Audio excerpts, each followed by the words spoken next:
Vamos a tener un momento de oración para que comencemos la clase del día de hoy. Padre, en el nombre de Jesús, vamos ante tu presencia, Señor, con regocijo, con alegría, con gratitud, porque tú eres bueno y tu misericordia es para siempre.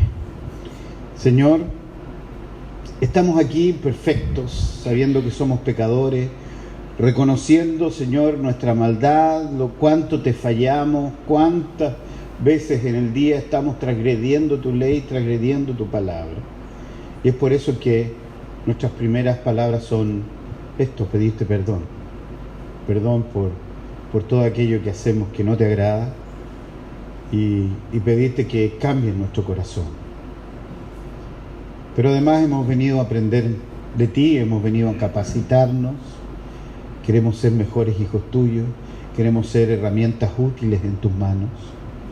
Queremos pedirte que tú tengas a bien usarnos. Y para ello queremos pedir que tu Santo Espíritu esté aquí con nosotros. Sabemos que ya está aquí, sabemos que llegó antes que nosotros, sabemos que encaminó nuestros pasos para que pudiésemos estar aquí. Y es por eso, Señor, que te agradecemos y queremos pedirte que en tu infinito amor, en tu infinita misericordia, tú, Señor, vengas a traer paz a nuestro corazón y sabiduría a nuestra mente. Gracias, Señor, por lo que vas a hacer, y quédate en cada uno de nuestros corazones. En el nombre de Jesús, amén. Muy bien, mis hermanos, vamos a comenzar. ¿Todos pudieron ver el video del pastor Barceló? ¿Sí? ¿David Barceló? Sí, lo pudieron ver. Ya. Él, tal como... partamos al revés.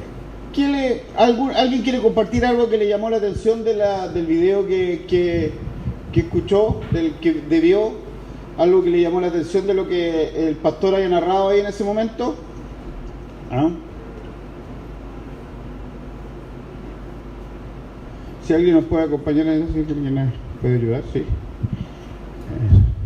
Adelante. A ver si alguien lo puede ayudar ahí, mi hermano. Adelante. Sí, adelante. Muy bien, muchas gracias, bienvenidos, adelante. Entonces, mis hermanos queridos, ¿qué vieron de lo que presentó el pastor Barceló en ese video que teníamos de iniciación, que tenía que ver con un comentario? Dios le bendiga, adelante, de lo que vieron. ¿Algún comentario al respecto? ¿No? Bien, pasó sin pena ni gloria el video. ¿Algo más? ¿Algo le llamó la atención o no? Bueno, aparte de eso, ¿algo más? ¿Ah? Estamos tímidos, ¿ya? ¿No lo vio la hermana Cristina? Muy bien. La única que no puede hablar en este momento es la hermana Cristina, porque no lo vio. Cualquier cosa que dijera nos va a estar mintiendo en este momento. ¿Pero qué le llamó a usted? ¿Algo le llamó la atención? ¿No? Ok. Veamos, a ver si yo les ayudo en una parte. ¿Por qué es importante la predicación expositiva? ¿Por qué él señala que es importante la predicación expositiva? Y él da un ejemplo al inicio, ¿no? Él dice en una parte: ¿qué dirían ustedes si yo le digo en mi casa que mi hijo escogen lo que tienen que comer todos los días? ¿Qué dirían ustedes? ¿Que está bien eso? Ay, qué papás más modernos, qué bueno, ¿eh? Los cabros chicos comen hamburguesa con papas fritas todos los días. ¿Está bien eso, no? No, bajo ninguna perspectiva. Bueno, entonces, ¿por qué la iglesia debería escoger lo que quiere comer espiritualmente? Fíjense, es interesante, porque si yo hago ¿cómo hacemos? ¿Cómo vamos? El pastor escoge, los presbíteros, en el caso nuestro de la iglesia, que son los que predican, escogen una parte para darle de alimentación. Y eso no necesariamente puede ser balanceado. A veces nos cargamos hacia un lado, ¿ah? Nos vamos hacia los carbohidratos, ¿ah? O a las grasitas ricas por ahí, o las carnes, proteínas. Pero la cosa dura la dejamos muchas veces, porque ¿para qué nos vamos a complicar la vida? ¿Cierto? Entonces, hacer un análisis sistemático de la Sagrada Escritura. De hecho, Juan Calvino fue uno de los primeros que hizo predicaciones sistemáticas de la Sagrada Escritura. O sea, de toda la Biblia. ¡Wow! Eso cuando algunos dicen, no sé qué predicar. Uy, no se preocupe, ahí está la Biblia. Tómela, úsela, léela, ahí está la predicación. Entonces, eso es la diferencia de la predicación expositiva. Claro, cuando uno dice que yo no tengo un tema, la diferencia de la predicación expositiva es que tú no vas a buscar un tema. El tema está en el texto de la Sagrada Escritura. Ahí está el tema. No es que tú vengas, porque si tú vienes con un tema predispuesto, dijimos vamos a caer en el error, que yo vengo con un tema, busco una parte de la Biblia que me ayude, pero no necesariamente va a cumplir con todo el anhelo que yo tenía del tema.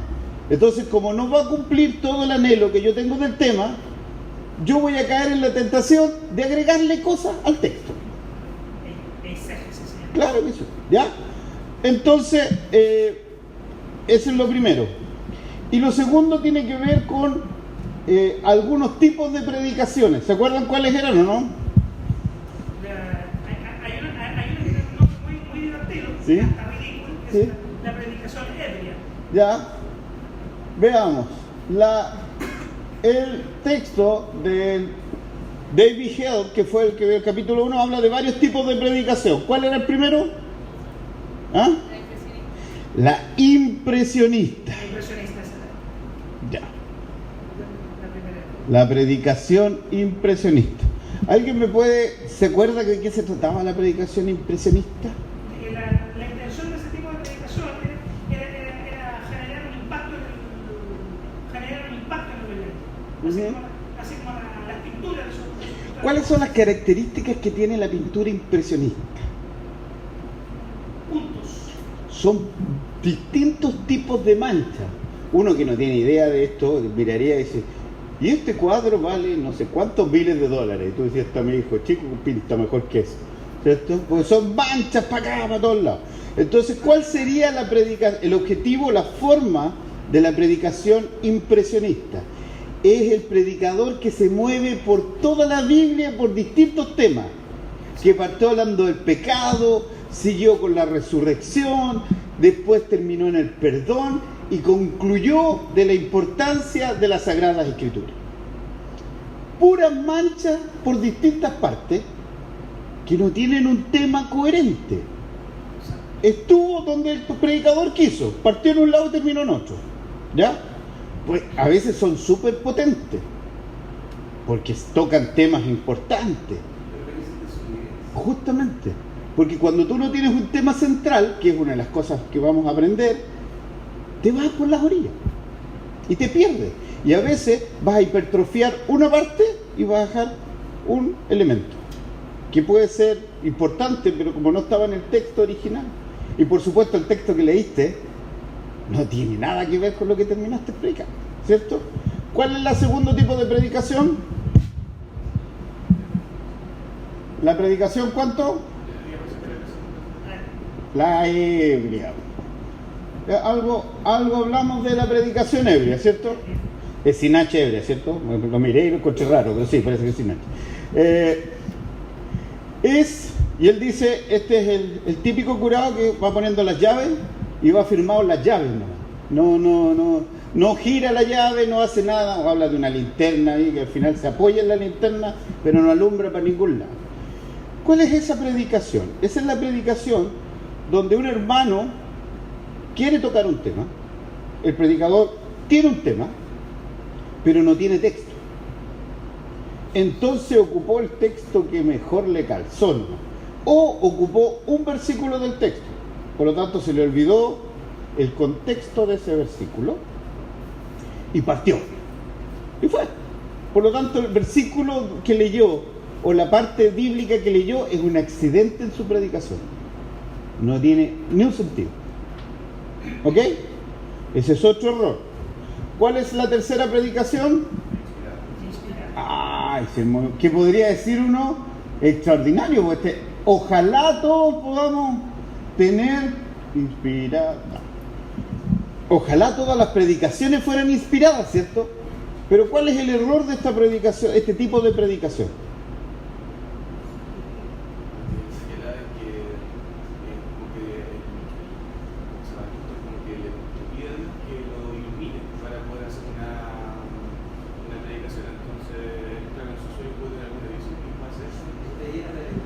llena de alegorías, y aquí empieza el problema de que el texto no lo dice, pero yo creo que le faltó este texto. Mira, a Pablo en esta carta le faltó esto. Yo creo que se le olvidó nomás, pero esto debería estar. Y lo más peligroso aún es cuando no lo dice el texto, pero a mí Dios me lo dijo. Y eso es más complejo aún. Y por eso habla del predicador inspirado, este que recibió una revelación en particular que no aparece en el texto, y lo peor de todo, que no aparece en el resto de la Biblia, porque él lo interpretó así, o a él se lo interpretaron así, o él lo creyó de esa manera. Hace un tiempo atrás, voy a hablar esto en primera persona, porque esto yo lo vi, a lo mejor Pablo también se va a acordar, que tiene buena memoria como yo, que nosotros hicimos hace unos fácil 10 años atrás, una campaña evangelística y trajimos distintos pastores, y vino un pastor estadounidense de las Asambleas de Dios. Sí. Y estuvimos ahí en el teatro, no, en el hotel que está aquí a la vuelta. Estábamos ahí en el centro de eventos. Y él habló y contó una anécdota muy importante de un pastor joven un hermano joven, así como estos chiquillos que están acá, que tienen el anhelo de ser pastor. Y dice que estaba una noche, y le contaba, y mira al cielo y ve las nubes como una S y una P. Y él dijo, sé pastor. Y se fue al seminario. Y empezó a estudiar, y se preparó, y terminó. Seminario, 4 años, 5 años, lo terminó. Y comenzó su ministerio y fue un fracaso. Fracaso tras fracaso. Fracaso tras fracaso. Y en esa frustración va a hablar con su guía del seminario. Y le dice, pero si Dios me mostró a mí que yo tenía que ser pastor y no me ha funcionado esto. Y yo le digo, pero ¿cómo Dios te mostró a ti? Me dijo, no, yo estaba una noche mirando al cielo y vi en el cielo que se formó una S y una P, y yo dije, sé pastor. Y el guía del seminario le dijo, ¿y tú no estás seguro que no podía ser siembra papas, por ejemplo?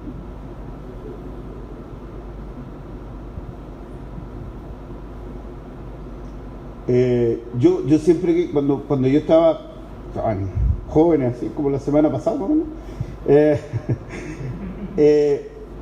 Me daba rabia cuando los pastores decían, estos chiquillos que tienen un teléfono rojo con Dios, como que Dios le habla a ellos nomás, y quieren ser pastores, son los más peligrosos. Y decía, pero ¿cómo? Si Dios tiene que manifestarse en uno. Decía, no, tú vas a empezar a ser pastor, tú vas a pensar en ser pastor cuando los hermanos empiecen a decir que tú vas para el pastorado.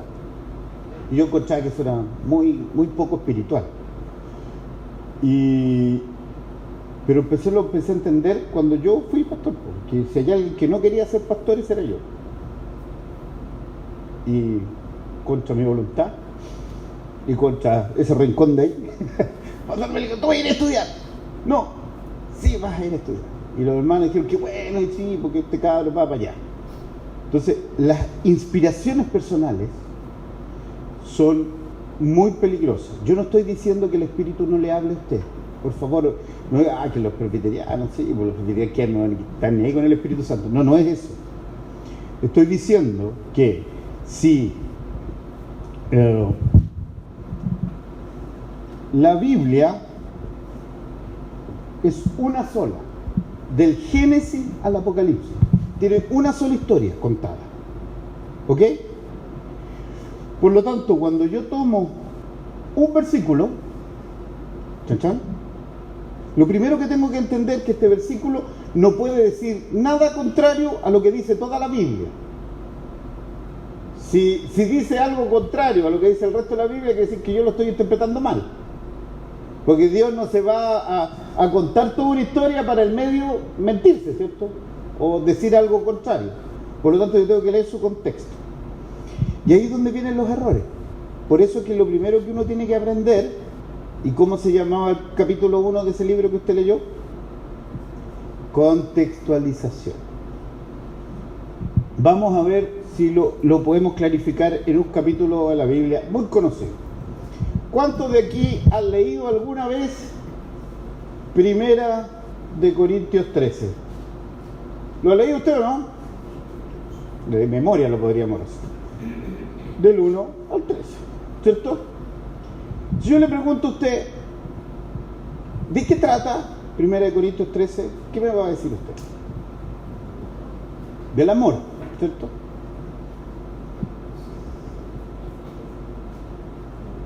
Interesante. Pero yo no puedo entender 1 Corintios 13 si no entiendo primero a quién te dirigía esa carta, ¿cierto? ¿A quién te dirigía? A la iglesia de Corinto, ¿cierto? ¿Y qué características tenía la iglesia de Corinto?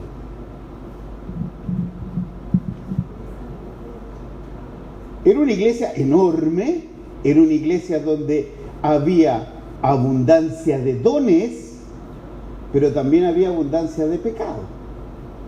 Recuerde que el apóstol dice que había uno que estaba en la iglesia y que tenía la mamá del papá.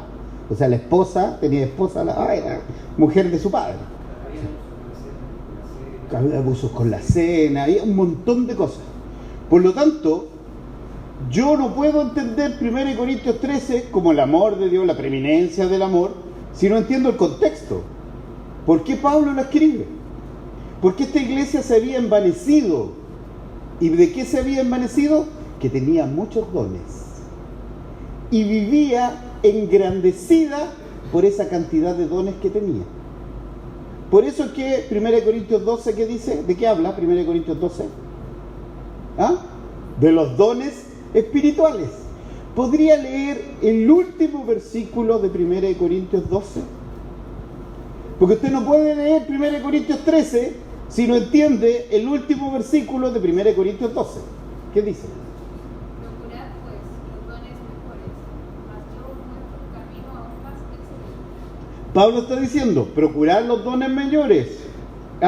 Pero dice, yo les muestro un camino aún más excelente. ¿Cuál es el camino aún más excelente?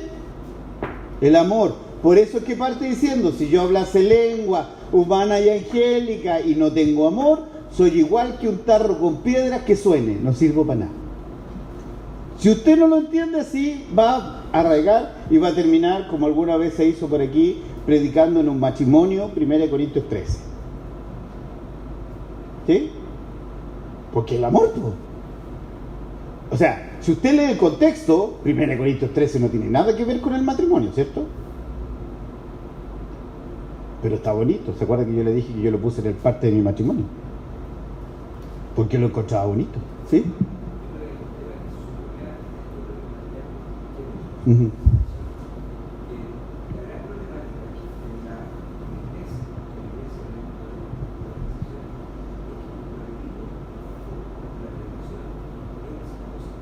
Justamente.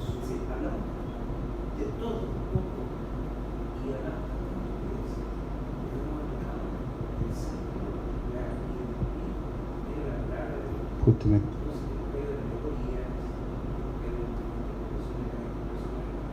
En experiencia,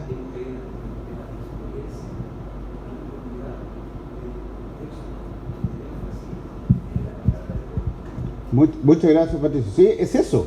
O sea, se nos ha olvidado que lo que Pablo le pide a un pastor joven es que predique la palabra. Olvídate del resto. Y aún más le dice, y te encarezco delante de Dios que va a ser el juez. ¿Qué? ¿Que veas cómo lo hace? No, que prediquen la palabra. Olvídate del resto. Olvídate de tu sano juicio, olvídate de las buenas ideas, olvídate de lo que has aprendido conmigo. Predica la palabra de Dios.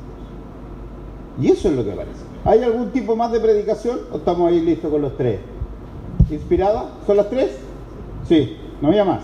Entonces, hermano amado, cuando usted le toque predicar, contexto, pregúntese si es una carta, si es un profeta mayor o menor, si es un salmo, el contexto que fue dicho. ¿Ok? Porque eso inclusive nos va a servir para nuestra introducción. Contextualizar. ¿Quién lo dijo? ¿A quién lo dijo? ¿Bajo qué contexto fue dicho?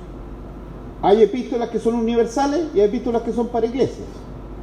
Ahora, eso no significa que yo no pueda sacar para mi iglesia o para mí como persona, como creyente, verdades, ¿cierto?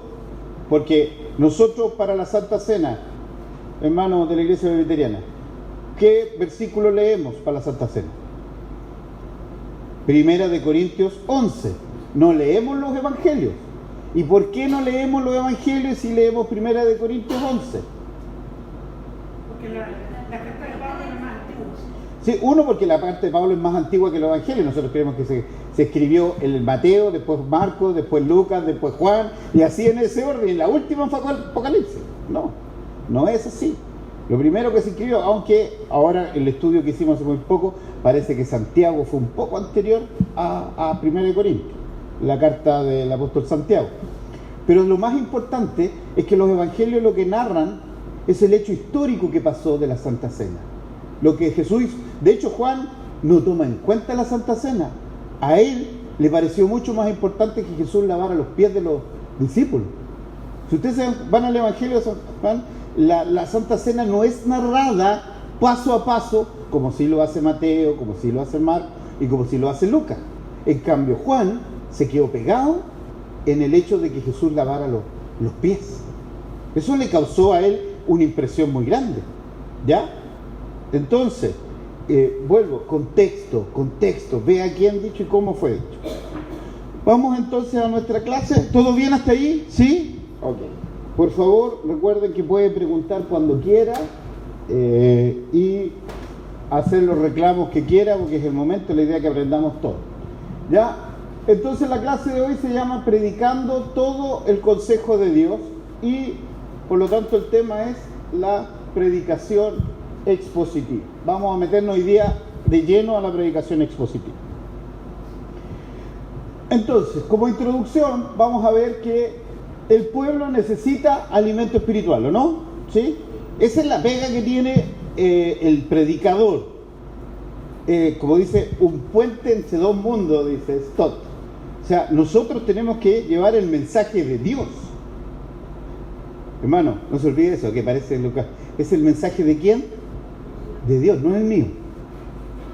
Es Dios el que está hablando al pueblo. Y ya lo habíamos visto, el modelo bíblico se encuentra en 2 de Timoteo 4, versículos 2 y 3, que ya lo hemos visto. ¿Ya? ¿Cómo se clasifican los sermones? Aquí depende del autor. Yo voy a ser súper honesto, que yo he visto varios tipos de formas de clasificar, pero la gran mayoría acuerda que son estos. El sermón temático, ¿ya? Está el sermón textual y el sermón expositivo. Vamos a ver estos tres grandes grupos de sermón, ¿ya? Vamos a ver un ejemplo para que comparemos cómo sería una diferencia entre un sermón textual de un sermón expositivo. ¿Ok? Vamos a las Sagradas Escrituras. Vamos a hablar de Jonás, capítulo 3, de los versículos 10 en adelante.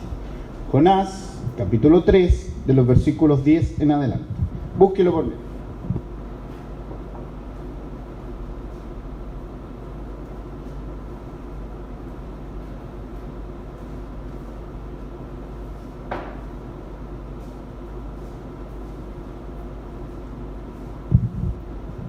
¿Lo encontró? Jonás, capítulo 3, de los versículos 10. Después vamos a seguir en el capítulo 4 hasta el versículo 3. ¿Ya? ¿Alguien nos puede ayudar y que lo lea bien fuerte, por favor? 3:10, 4 hasta el 3. Por favor. Vio Dios lo que hicieron, que se convirtieron de su mal camino, y se arrepintió del mal que había dicho que les haría, y no lo hizo. Pero Jonás se apesadumbró en extremo y se enojó. Y oró a Jehová y dijo: Ahora, oh Jehová, ¿no es esto lo que yo decía estando aún en mi tierra? Por eso me apresuré a ir a Tarsis, porque sabía yo que tú eres Dios clemente y piadoso, tardo en enojarte y de grande misericordia, y que te arrepientas del mal. Ahora pues, oh Jehová, te ruego que me quites la vida, porque mejor me es la muerte que la vida. ¿Ok? Mira, qué tremendo pasaje, ¿eh? Vamos a predicar de esto. ¿Cómo lo haría un sermón textual? Le pondríamos un nombre, ¿cierto? ¿Está claro cuál sería el nombre de este sermón, cierto? El enojo de Jonás. ¿Ya? Primer elemento que vemos, ¿por qué se enojó Jonás? La causa del enojo. Uno va leyendo los versículos y la causa. Y la causa del enojo está en el versículo 10, ¿cierto? Del capítulo 3. ¿Cuál fue la causa del enojo? Que el pueblo ninivita se convirtiera. Se convirtió y Dios no lo destruyó como había dicho que lo iba a hacer. Ahora, lo que Dios había dicho era que lo iba a destruir o lo iba a destruir si no se arrepentían. Eso es muy interesante. Porque una cosa es decir yo te voy a destruir pase lo que pase, y otra cosa es decir si tú te arrepientes la destrucción no cae, ¿cierto? Segundo punto que uno podría ver, los síntomas del enojo de Jonás, que están en el versículo 1 del capítulo 4. ¿Cuáles son esos síntomas? ¿Ah? Se apesadumbró. O sea, el enojo no solo generó ira en él, sino que lo deprimió. Y de hecho, está tan deprimido que ¿qué pide? Que lo mate. ¿Cierto? Y 3, el resultado del enojo está en el versículo 3.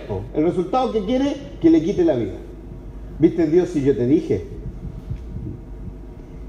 Yo te dije. Veamos cómo sería estos mismos versículos en un mensaje o una predicación expositiva. Miren el título. Cambió el tiro, porque yo entiendo, porque para poder ponerle un título, ya lo vamos a ver, solo lo estoy llevando de a poco a introducir el tema. Lo primero que yo tengo que ver es que cuál es el centro del texto, cuál es el tema central del texto.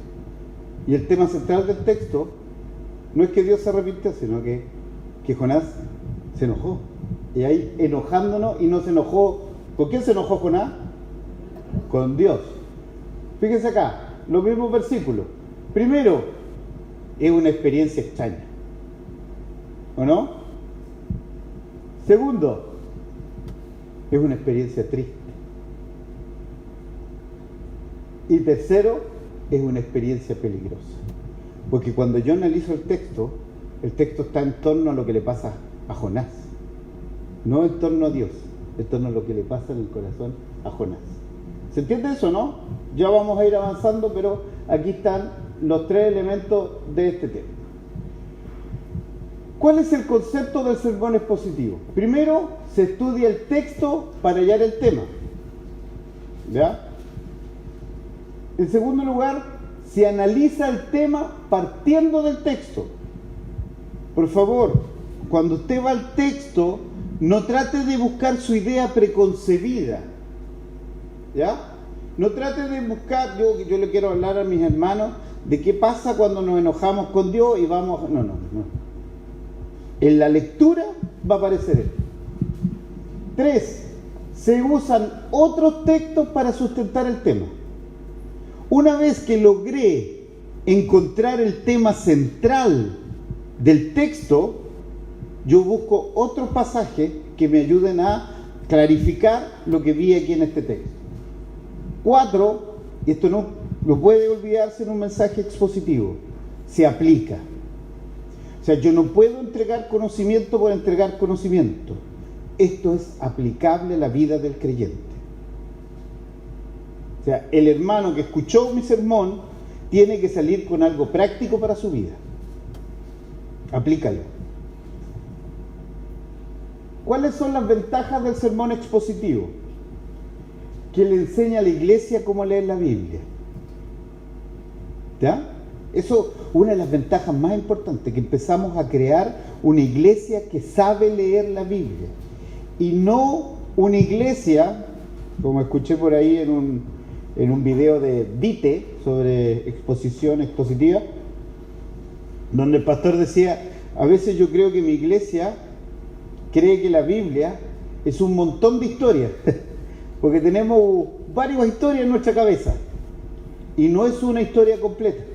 Como le hemos salpicado distintas partes de la Biblia domingo a domingo, no entienden a la Biblia como todo, no entienden así como trozos, y conocen la bienaventuranza, conocen las parábolas, conocen alguno que otro cartas de Pablo, porque tampoco las conocemos todas, y algunas partes de las cartas de Pablo, el Apocalipsis, el mensaje a las iglesias y con algún tipo de apoyo. Y en el Antiguo Testamento, la verdad que los Salmos, el Génesis y la creación nomás, de ahí nos pegamos un salto, para que es el número, hay libros fome para nosotros el número, ¿ya? No le encontramos razón de ser al libro de números, ¿ya? Levítico, qué fome, ¿qué tiene que ver eso? ¿Qué relación puede tener Levítico con nosotros? Pero todo tiene su contexto, ¿ya?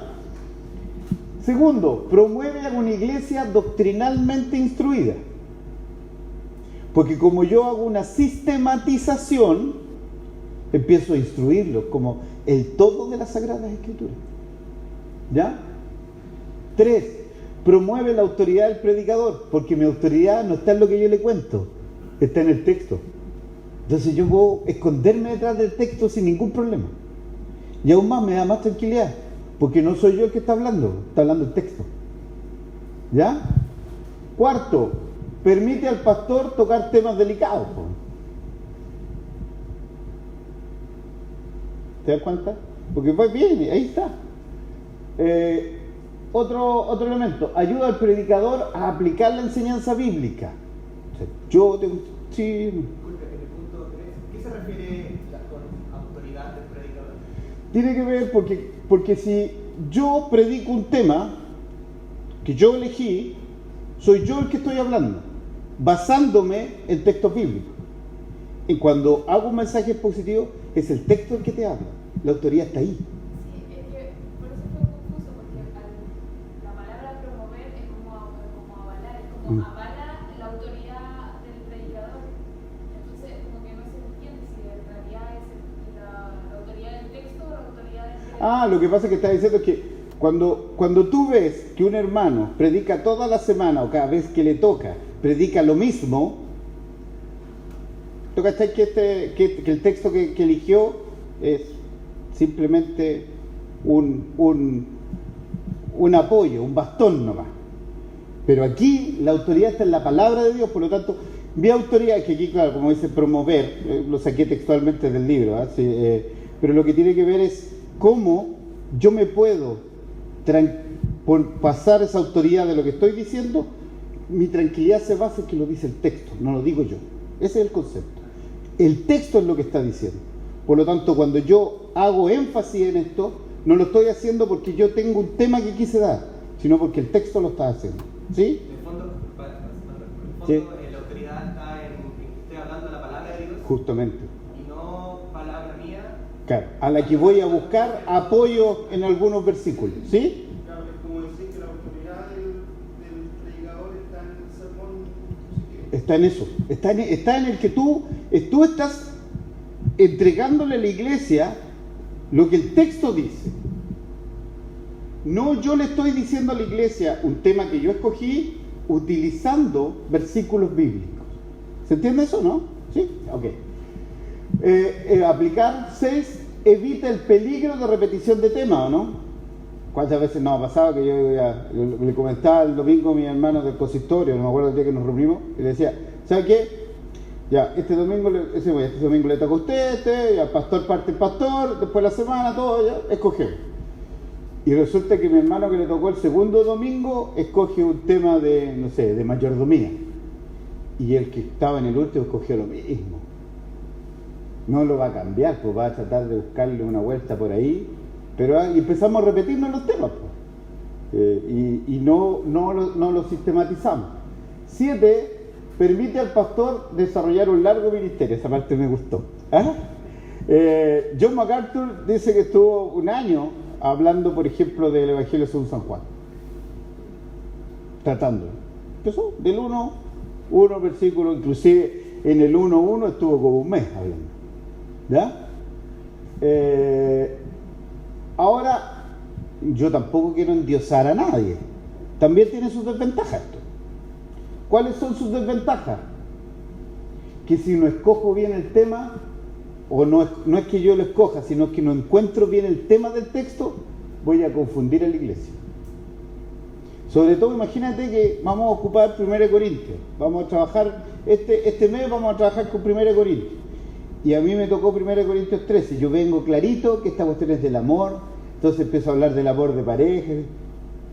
No, eso es lo que quería decir, ¿cierto? Y mi hermano en el capítulo 12 va a hablar de los dones, de cómo Pablo ordenó los dones y todo, y yo hablo del amor, de la importancia del amor, de lo bonito que es el amor, y lo descontextualicé. Entonces confundí a la iglesia. Si no analizo bien el tema, ¿qué voy a hacer? Confundir a la iglesia. 3. Si no aplico bien el tema, confundo a la iglesia. Y el cuarto, que es el miedo que todos los pastores tenemos cuando usamos este tipo de predicación, es que no rascar donde pica. ¿Qué significa eso? Que hay un problema puntual en la iglesia. Y yo estoy en los evangelios. Y yo no estoy hablando de la bienaventuranza. Y resulta que hay un problema puntual, por ejemplo, de adulterio en la iglesia, que se masificó. Y yo no toco ese tema, porque voy en los evangelios. Entonces el problema de la iglesia es uno y yo estoy hablando de otra cosa. ¿Sí? Ese es como el gran cuco, digámoslo así, de este tipo de predicación. ¿Sí? ¿Qué herramientas me van a facilitar la vida para poder realizar esto de la predicación expositiva? 1, diferentes versiones, entienda versiones como traducciones de la Biblia.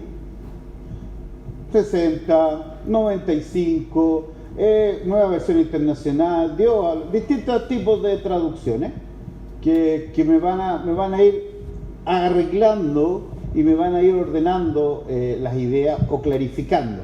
Leo una, leo otra, mire acá, ¿ya? Y cuando tengo dudas, tengo que ir a los textos originales, ¿ya? Porque acuérdense que hay algunas traducciones que hacen interpretaciones y eso puede causar algún tipo de problema. 2, Biblias de estudio. Eso es importante, o sea, tenemos que tener Biblias de estudio para poder analizar el tiempo que fue escrito, los contextos y todo. Concordancia, ¿por qué? Porque eso me va a ayudar a buscar otras citas donde hablen del tema. Esos son muy útiles las concordancias bíblicas. 3, diccionarios bíblicos, ¿ya? Libros de referencia. ¿Quién era Pablo? ¿Quién era Lucas? ¿Cómo era Jonás? ¿Qué le tocó, por ejemplo, Jonás? ¿Qué características tenían? ¿Qué pasaba con el pueblo en ese momento de atlas bíblico, trasfondo geográfico, histórico, ¿ya? Usos y costumbres? Yo nunca entendí el trasfondo geográfico, hasta que escuché al doctor Sproul en una predicación sobre la tormenta, cuando Jesús calma la tempestad, ¿se acuerdan? Bueno, el doctor Sproul dice, en el mar de Galilea se produce una falla geográfica que está justo entre el mar Mediterráneo y cómo sale, y eso genera un vacío, genera como un tubo de viento que hasta el día de hoy provoca tempestades que los radares más modernos no pueden detectarla y pueden naufragar y pueden generar muchos problemas hasta el día de hoy. Entonces le evitamos por ahí un problema, como alguna vez escuché una predicación, es que de la tempestad que se levantó fueron los demonios que querían impedir que Jesús pasara para allá. ¿Ah? que pasara y que predicara, por eso que Satanás se había como calmó, significa que poco menos hizo un exorcismo con el mar, ¿ya? Pero no es así, ese concepto era común, y por eso que ¿cómo se llaman? Los pescadores le tenían mucho miedo a ese tipo de cosas y sabían de qué se estaba hablando. Bueno, eso no lo vamos a entender si no tenemos este tipo de cosas, ¿cierto? Bueno, los usos y las costumbres de la época, ¿ya? Usos y costumbres. En el Antiguo Testamento no vamos a entender muchas cosas si no sabemos de los usos y las costumbres de los judíos en ese tiempo. Introducción al Antiguo y Nuevo Testamento. Importante tener esos libros. Por eso es que ya en la página ya hay muchos de estos textos que nos van a ayudar, muchos de estos libros que están acá. Diccionarios no, así que voy a buscar algunos que... Buscamos otras herramientas. Comentarios. Hay comentarios muy buenos del Nuevo. Hay distintos tipos de comentarios. Por ejemplo, el Matthew Henry es un comentarista que es muy devocional para sus cosas. O sea, no va a encontrar exégesis ahí, no va a encontrar una interpretación hermenéutica que este verbo en el griego significaba. No, él hace un tema más bien devocional. Yo no digo que es malo, no estoy diciendo que cuando va a estudiar Matthew Henry no va a encontrar significados de palabras, pero sí les va a ayudar mucho para hacer una introducción, para ayudar con algún tipo de elemento, porque habla mucho de esos aspectos. ¿Ya? Libros doctrinales, o sea, si en este texto me tocó hablar a mí de la adopción, tendré que buscar un libro que me ayude a entender la adopción, ¿ya? Porque Pablo, ¿cómo entiende la adopción cuando habla en sus cartas? ¿La entiende como la entendían los judíos o la entiende como la entendían los romanos? Como los romanos. Ay, ¿por qué, pastor, usted dice eso? Porque los judíos tenían desde mucho tiempo la adopción, pero la adopción tenía un significado muy claro. Se adoptaban solo varones. Y se adoptaban cuando el padre no tenía hijos, varones. Y por lo tanto le permitía perpetuar su familia y en el caso de guerra o peleas tener a alguien que lo defendiera. Pero si nacía un hijo del matrimonio original, ¿qué pasaba con el adoptado? Sería mucho gusto, muchas gracias. No. ¿Se acuerdan del caso de quién? A ver, ¿de quién se ve claramente ese tema en el Antiguo Testamento? ¿En quién? ¿Ah? El hijo de Agar, ¿cierto? ¿Agar con quién? Para que todos contextualicemos. El hijo. ¿Quién tiene un hijo? ¿A quién Dios le dijo que iba a tener un hijo? A Abraham. Y cuando Abraham le dice a la señora, ¿qué hace la señora? Se ríe. Abraham, yo estoy viejita, ya pasó hace rato, ya. Diría actualmente, estoy menopáusica hace rato, ya. ¿Ah? Y se rió, ¿cierto? ¿Y qué le dijo? Y ella arregló el cuento, que es un tema que vemos mucho en el Antiguo Testamento. Arregló el cuento y dijo, mira, pero métete con mi criada. Ahí vas a tener un hijo. Y tuviera un hijo. ¿Cómo se llama ese hijo? Ismael. Muy bien. Y después tuvo un hijo, Abraham, ¿o no? ¿Qué pasó con Ismael? Nunca más se supo. Mucho gusto y chao. Pero esa es la visión que tiene Pablo cuando está hablando de la adopción de nuestros... ¿Cómo Dios nos adopta? No. Es la adopción romana, donde el hijo adoptado ganaba perpetuamente todas las bendiciones de la familia y perdía todas las complicaciones que trae de la familia anterior. Eso es lo que está pensando cuando está hablando de eso. No está hablando como judío, está hablando como romano. ¿Se entiende? ¿Cómo vamos a poder hacer eso? A través de los libros doctrinales, de estos elementos. Ética cristiana, también no hay, si nos toca hablar temas de ética. Eutanasia. ¿Hablará Dios acerca de eso? ¿Tendrá algo que decir al respecto? ¿Ya? Historia de la iglesia. También es importante conocer la historia de la iglesia. Otros libros más avanzados, escatológicos, etc. ¿Se entiende? ¿Sí, mi hermano? Que igual es importante tener cuidado con los libros de apoyo doctrinales o libros como devocionales, porque tienen los autores, las personas que hacen libros Claro, aquí nosotros tenemos mucha claridad que nosotros siempre vamos a buscar literatura reformada. O sea, ese es nuestro norte. Y nosotros ya tenemos editoriales más o menos claras. Editorial El Faro, Portados de Gracia, y algunos elementos que tenemos por ahí. CLIE, sí, no, tiene muy buenos y tiene otros no tan buenos, ¿ya? Pero tenemos algunos elementos que nos permiten dar con relación. Por eso uno ve el autor, ve donde, siempre en la tapa aparece el autor, o en la contratapa, quién es, dónde estudió y qué es lo que ha hecho. Y ahí te permite tener alguna claridad al respecto, ¿ya? Pero uno generalmente va sobre aviso. Ahora, el problema es en internet, que hay de todo, ¿cierto? Hay varios elementos. Muy bien, ¿dudas hasta aquí? ¿Comentarios? ¿Estamos? Vamos a meternos entonces. ¿Cómo se prepara entonces un sermón expositivo? Nuevamente vamos a partir con el barniz completo y después vamos a ir punto por punto, ¿ya? Esta primera vuelta es cómo se debería hacer y después vamos a ir punto por punto analizando. Primero, analizar, organizar, humanizar. Tengan cuidado con ese último elemento que uno decir cómo humanizo, sino que fíjate cómo lo voy a llevar a la aplicación. Eso es lo que yo tengo que pensar en esto. Analizo, organizo acá. Primero, ¿qué es lo que hay que hacer? Todo predicador, orar. O sea, un predicador que no ora es mejor que no se suba al púlpito, porque va a pasar cualquier cosa ahí, ¿cierto? Porque el mensaje ¿de quién es? De Dios. Nuevamente, el mensaje que yo voy a dar es de Dios, no es mío, por lo tanto tengo que tener comunión. Y hay un libro completo ahí en la página web que se llama El Predicador y la Oración, ¿sí? O sea, no entiendo. Segundo, seleccionar el pasaje. Ojo que no he puesto seleccionar el tema, ¿cierto? Si yo pongo selecciono el tema, ya me fui de la predicación expositiva. Yo hago el pasaje.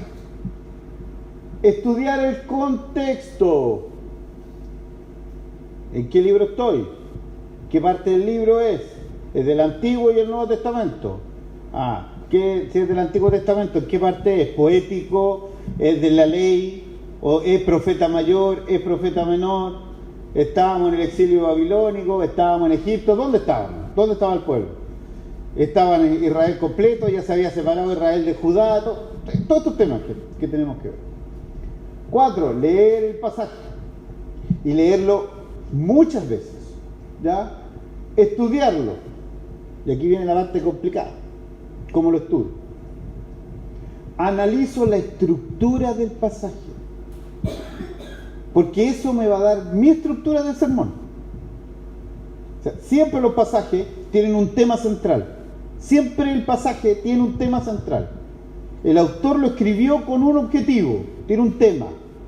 Y ese tema central está en toda la carta, viene de los capítulos anteriores o partió en ese capítulo, pero algo pasó para poder. O sea, 1 Corintios 13 tengo que entender 12, ¿cierto?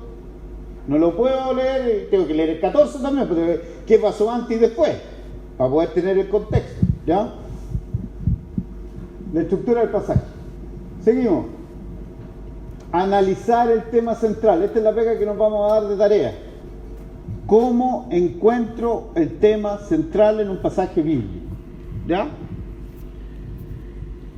¿Cómo preparo comparar con pasajes paralelos?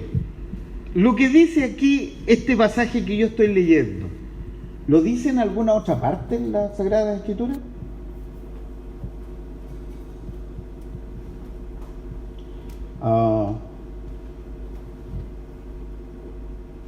Dios mío, ¿por qué me has desamparado? ¿Se acuerdan de ese pasaje, no?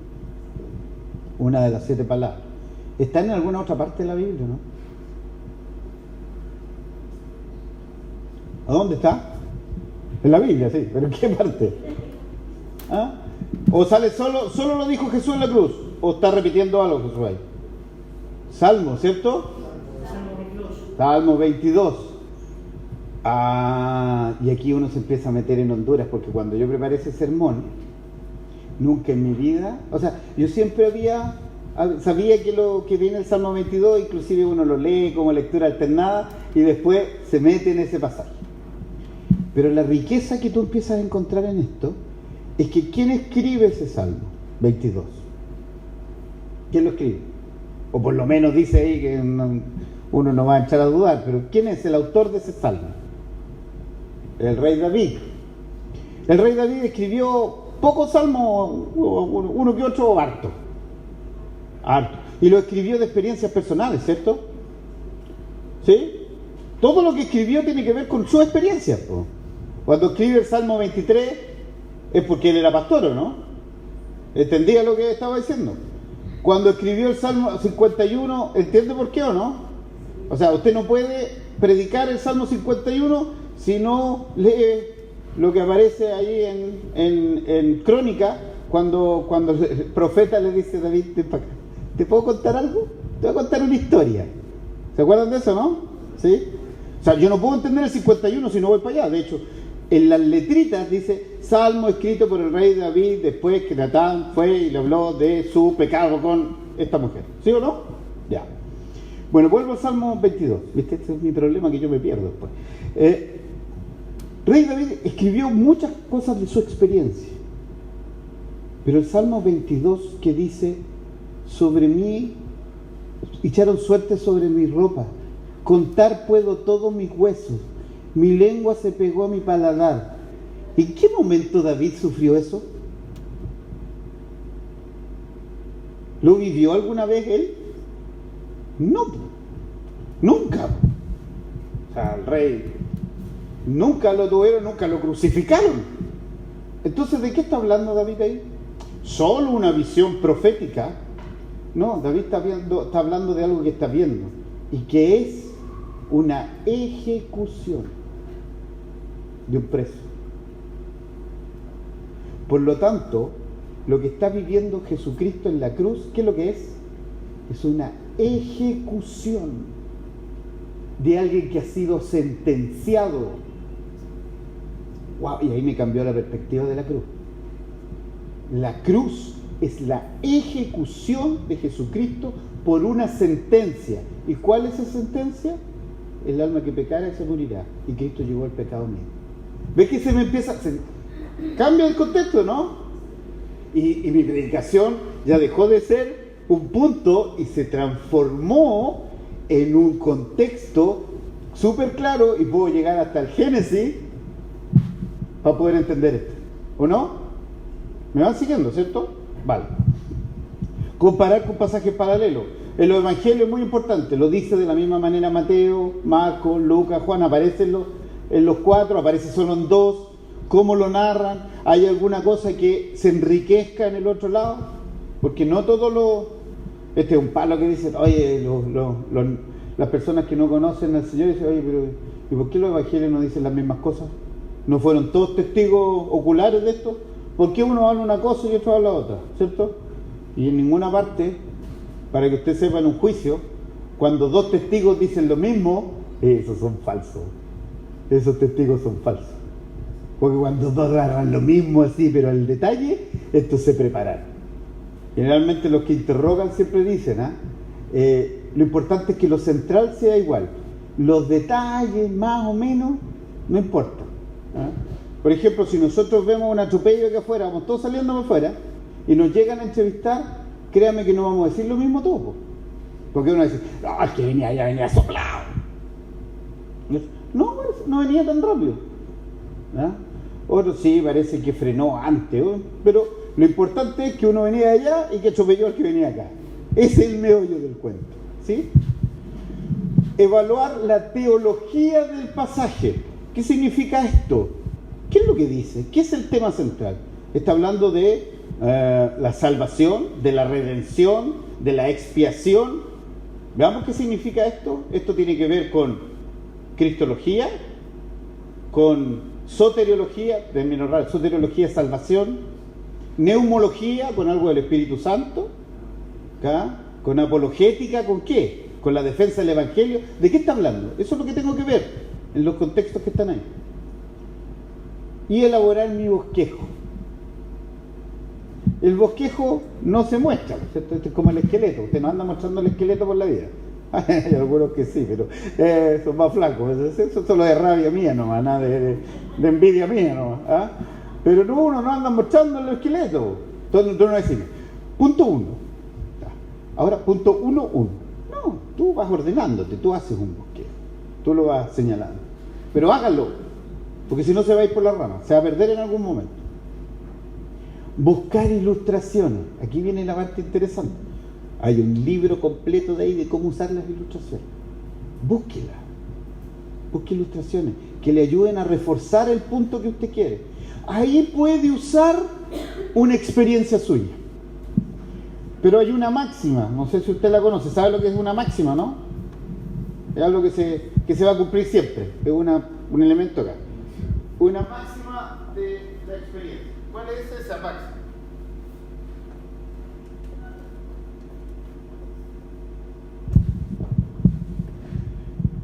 Al tiro.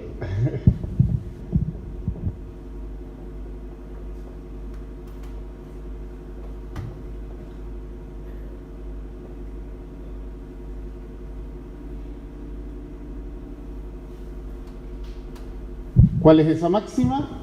Una buena experiencia siempre es una mala ley. Esa es la máxima. Ejemplo. Cuando se muere Judas, hay que escoger al sucesor de Judas, ¿cierto? ¿Sí? ¿Se acuerdan de esa parte, no? ¿Y cuántos fueron los candidatos? ¿Cuántos fueron los candidatos? 2, porque eran 2, ¿cierto? Y todos sacaron la misma votación, ¿cierto? ¿Y qué hicieron para escoger al sucesor de Judas? ¿Qué hicieron para escoger el sucesor de Judas? Echaron suerte, ¿cierto? ¿Y la suerte cayó sobre quién? Sobre Matías, ¿cierto? Y él fue el sucesor. Entonces, hermano amado, como eso pasó, ahora en la iglesia vamos a echar suerte a todo lo que venga para adelante. O sea, una experiencia que es muy buena es una mala ley. Ejemplo, Gedeón, antes de lanzarse a la tarea que le había dado Dios, ¿qué hizo Gedeón? Pidió un par de señales, ¿no? Mira, Señor, si tú quieres que yo vaya, ¿qué te parece si yo saco un canastito aquí con lana? Entonces en la mañana cuando caiga el rocío, que todo alrededor esté mojado y la lana esté seca. ¿Hizo Dios eso? Sí.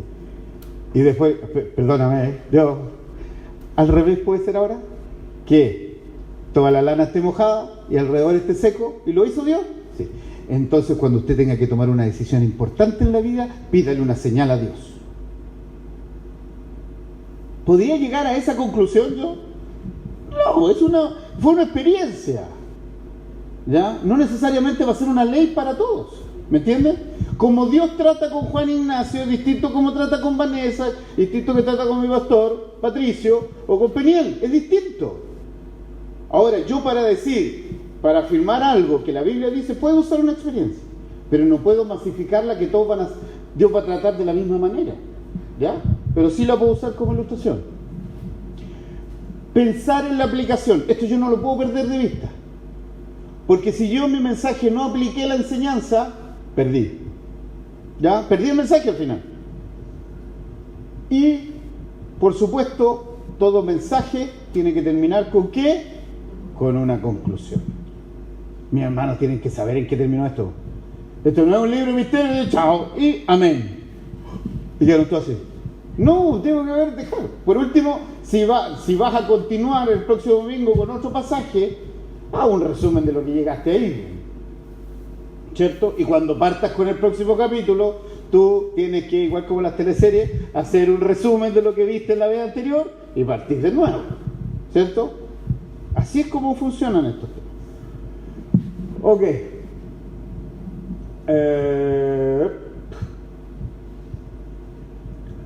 Hay dos elementos que son claves en un sermón. ¿Cuáles son?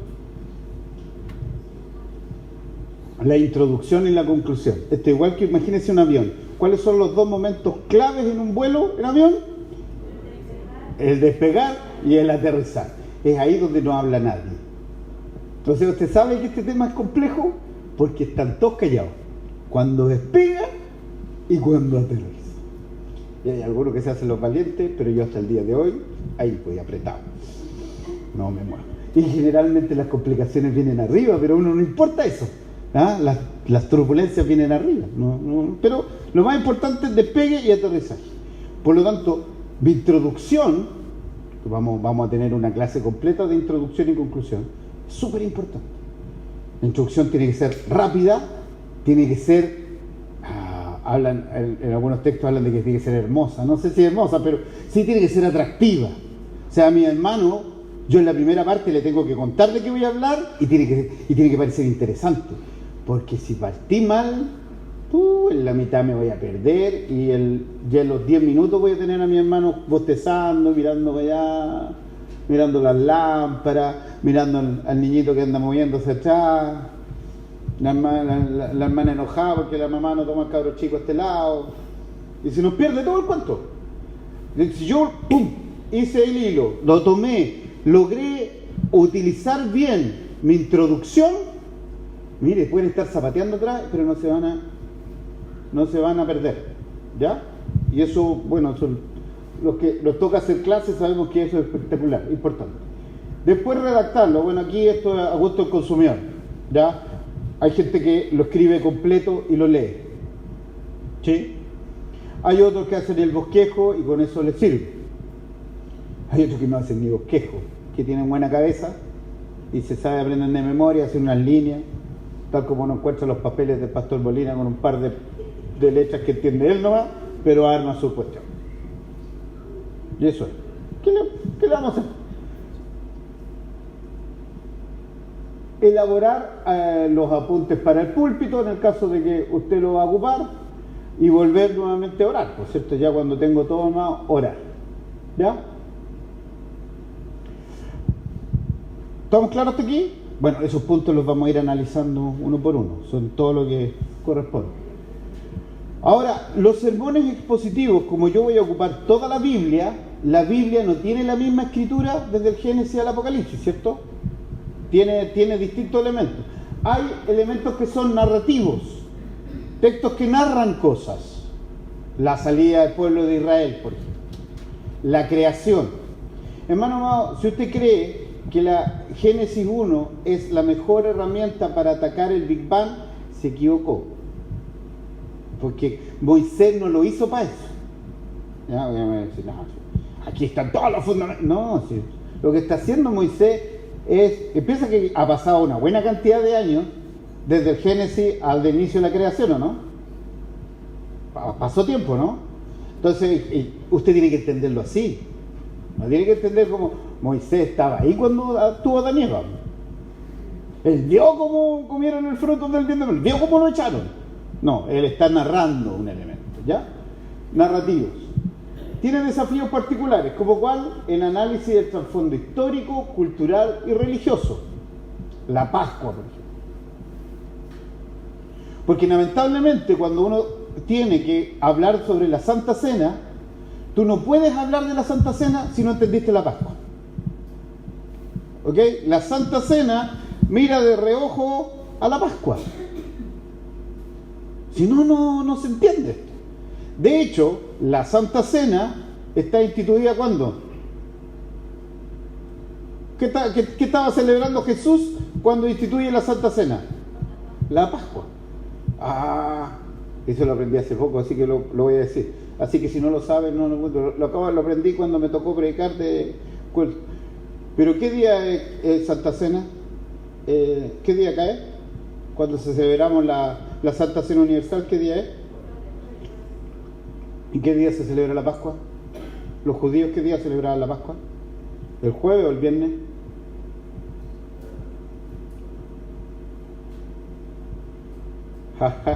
¡Qué buena! No lo sabía, los pillé.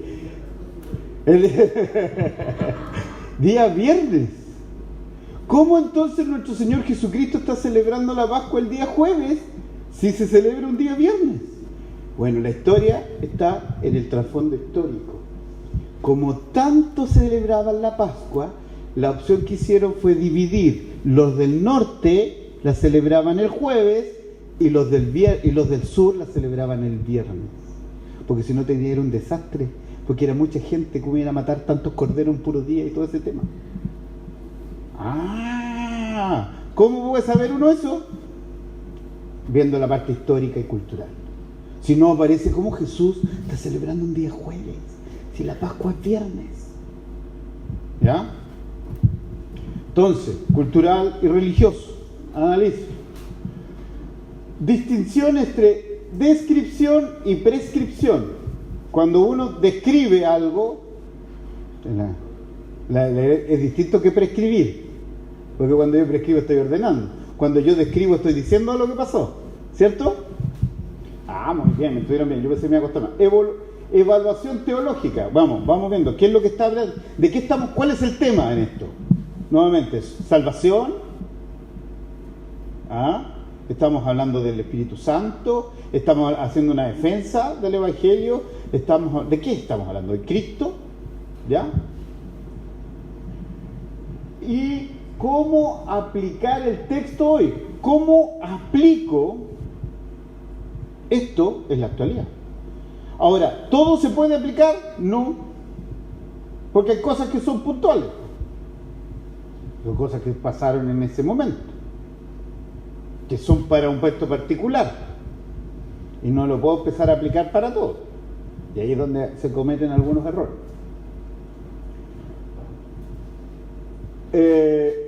Pautas para elaborar un sermón de narrativos. Hacer un resumen de los eventos. Esto es muy importante. Hagamos un resumen de lo que pasó. ¿Qué pasó? ¿Qué pasó antes? ¿Qué pasó después del texto que yo estoy hablando? Evalúe los eventos descriptivos y prescriptivos. Uso de estos eventos en la escritura. ¿Se vuelven a repetir? O sea, si usted lee la carta a los hebreos, va a tener que meterse mucho con el Antiguo Testamento. ¿Sí? O sea, todo lo que era el ritual, todo lo que era el templo, todo ese, el tabernáculo y todo este tema. Y tenga mucho cuidado, porque si hay alguien que sabe de tabernáculo, son nuestros queridos primos lejanos adventistas. Te pueden hacer un discurso del tabernáculo. Hasta en la clase de párvulo saben del tabernáculo. ¿No? Estructurar el sermón para resaltar la teología y la práctica, que es lo que está viendo aquí, de que estamos hablando de Dios, de qué estamos hablando.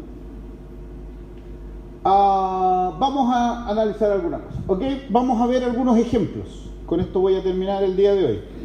¿Dónde voy ya? Todavía me queda, pero creo que ya están medio cansados. ¿Sí o no? Los veo con cara cansada. Vamos a ver entonces. Génesis 22, versículos 1 y 2. Vamos para allá. Esto es un hecho narrativo, ¿no? ¿Ya? Vamos a hablar de Génesis, capítulo 22.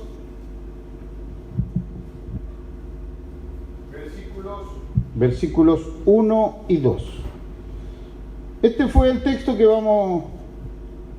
nos corresponde predicar. ¿Ya? ¿Alguien lo puede leer?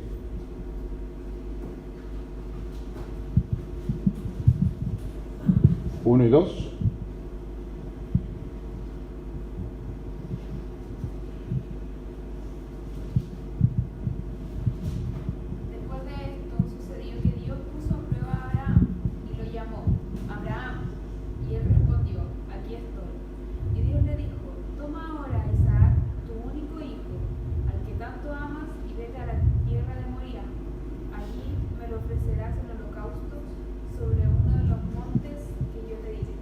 ¿Ok?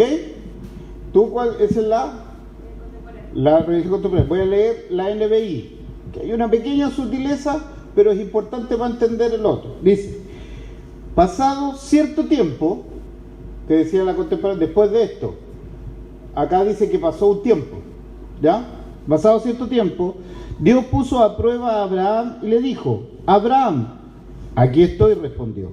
Y Dios le ordenó, toma a tu hijo, el único que tienes, al que tanto amas, y ve a la región de Moria. Una vez allí, ofrécelo como holocausto en el monte que yo te indicaré.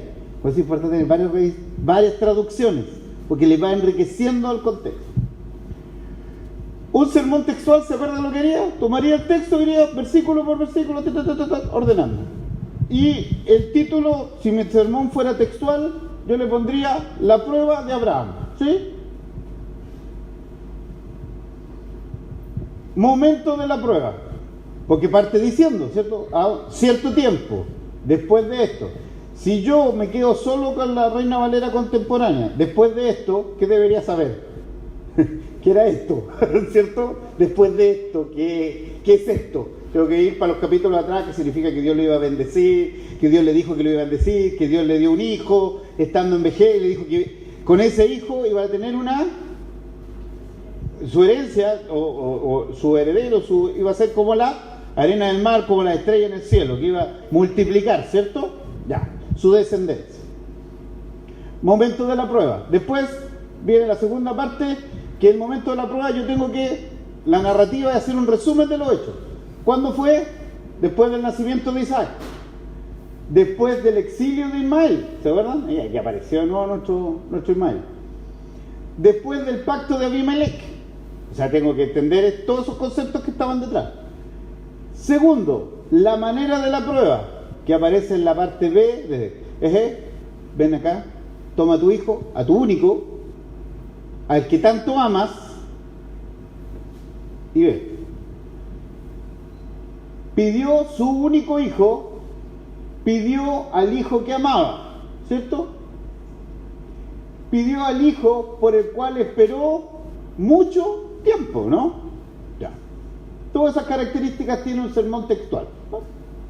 Y pidió el hijo de la promesa. Ok, muy bien. ¿Cómo lo haría entonces un sermón expositivo con los mismos versículos? ¿Cambiamos el título? ¿Por qué? Porque el sermón expositivo no habla de la prueba, o sea, yo no lo puedo aplicar si pienso solo en Abraham, ¿cierto? Por lo tanto tengo que poner, ya no sería la prueba de Abraham, sería la prueba del creyente, porque Abraham es una muestra de esto. Fíjense acá, ¿qué dice? Dios prueba al creyente. ¿Cuándo? Luego de un tiempo de bendición. ¿O no? ¿Qué pasó en Abraham antes de eso? ¿Qué pasó con él? ¿Fue bendecido por Dios o no? Nos encontramos que fue bendecido con un hijo y con una promesa. ¿Ok? 2. ¿Cómo es la prueba? Quitándole algo que él valora. Entonces, el que está recibiendo este mensaje no solo está pensando en el hijo de Abraham. Estoy pensando en mí, en lo que a mí me está pasando. Y a lo mejor yo estoy en este momento en prueba y Dios me está pidiendo algo que yo valoro. ¿Viste? Entonces ya empieza a ser aplicable. 2. Haciendo algo que él no entiende, ¿o no? ¿O lo entendió? ¿Puede ser lógico lo que le pide Dios? ¿No? ¿Cierto? Pero para ver qué hay en su corazón. Y eso era muy importante. Y no solo para ver qué hay en su corazón, sino ¿para qué? Para enseñarle algo importante. Porque ese es el tema. El tema va más allá de la prueba. Es que cada vez que tú pasas una prueba, te quedas con una enseñanza de Dios para tu vida. Eso es. Entonces, voy a quedar hasta aquí. Tarea para la casa. Próxima semana. Va a escoger usted un texto. Va a orar, ¿cierto? Va a estar orando y va a escoger un texto. Y va a hacer dos cosas. Le va a poner el título a su sermón, a su mensaje, a su predicación, y va a hacer el bosquejo. ¿Ya? Sermón y bosquejo. ¿Sí? ¿Se entiende, no? Ya. Si necesita ayuda, si hay una cosa que no entiende o quiere ver si anda bien, está medio perdido en el le voy a dejar aquí mi correo electrónico: ccontador 2007 @gmail.com. ¿Ya? Pastor, este es mi texto, este es el título que le puse a mi mensaje, a mi sermón, o mi predicación, y este es el bosquejo. ¿Cómo voy? Y yo lo vamos imponiendo, ¿sí? Cambia esto, va a ir súper bien, no, parece que nos perdimos, vamos acá, busquemos, démosle una vuelta, ¿les parece? ¿Sí? Entonces, para ello, me voy a ir al final de mi presentación hoy día. Aquí, porque quiero que vean una cosa acá. Aquí vienen distintas, aquí yo traje distintos ejemplos en relación acá. ¿Ya? Pero este organigrama es lo que vamos a ver. Del texto al sermón. ¿Ya? Aquí es donde nos vamos a empezar a meter ahora. ¿Cómo llevo del texto al sermón? ¿Cómo es lo que lo hacíamos nosotros? Íbamos con un tema y nos íbamos al texto. Saquémonos esa idea y vamos del texto al mensaje, al sermón. Entonces, ¿cuál es el primero? Elige el texto. Segundo, estudia el texto. Tercero, la gran idea exegética. Esto es el BI porque está en inglés. Big Idea. ¿Ya? La gran idea exegética, ya vamos a entender lo que es eso. De ahí, de la exegética, tengo que ir a cómo llevo esa idea a mi audiencia. O sea, yo me tengo que imaginar cómo ya tengo esta idea, este tema, que lo saqué del texto, cómo lo voy a presentar a mis hermanos. 5. Después viene la gran idea homilética. Como ya sé qué tengo, ya sé mi auditorio, voy a utilizar mi homilética para llegar allá. Después, propósito del sermón, la gran idea homilética, y ahí ocupo el estilo del sermón. Y por supuesto genero mi esquema. ¿Qué más? Después lleno el contorno. Primero hago el esqueleto y después voy llenando el contorno para al final preparar la introducción y la conclusión. Este esquema es el que vamos a usar. Pueden haber otros, hermanos, yo no me cierro que existan otros, pero es el esquema que a mí me ha dado forma de ver para poder generar algo. ¿Ya? Entonces, nosotros vamos a llegar aquí. ¡Pop!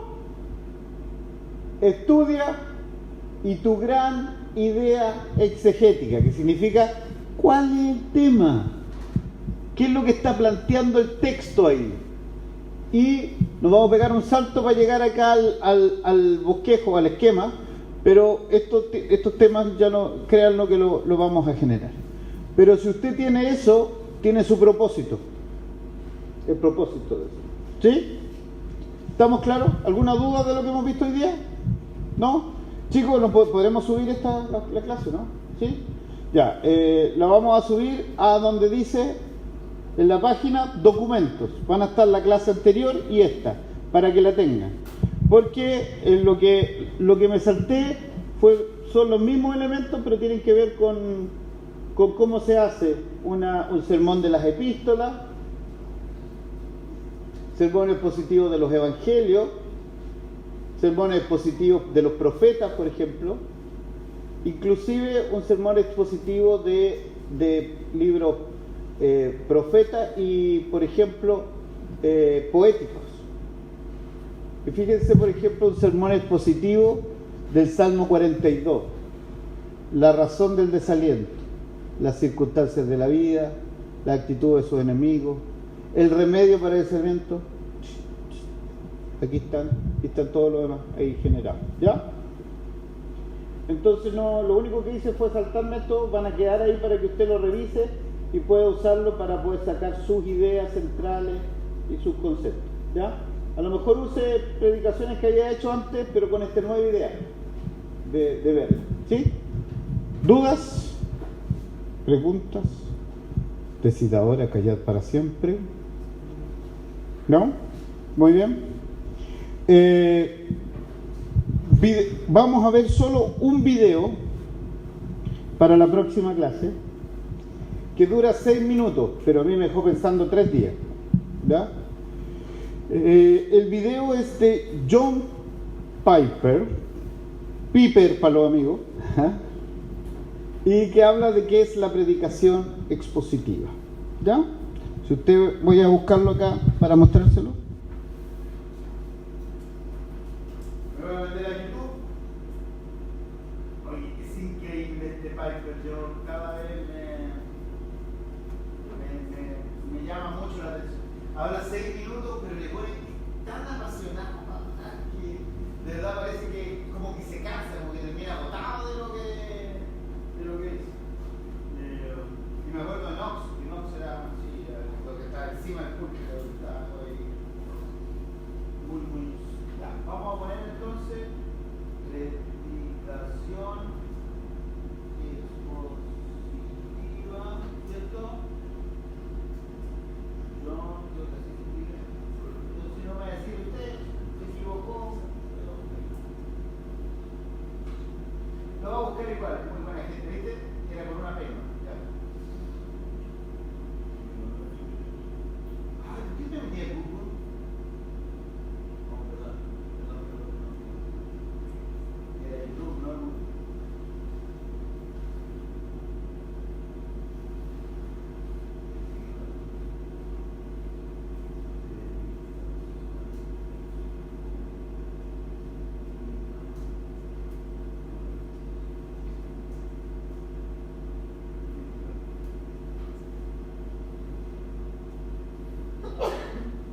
Ese, ¿ya? Ese que está ahí. ¿Qué es la predicación expositiva? ¿Qué es la predicación expositiva?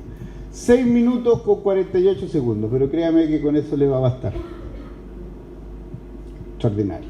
¿Ya? Véalo para la próxima clase, que es... ¿Qué día cae? El 4 de julio, ¿no? ¿4? ¿Sí? Muy bien. ¿Alguna duda? ¿Consultas, hermanos queridos?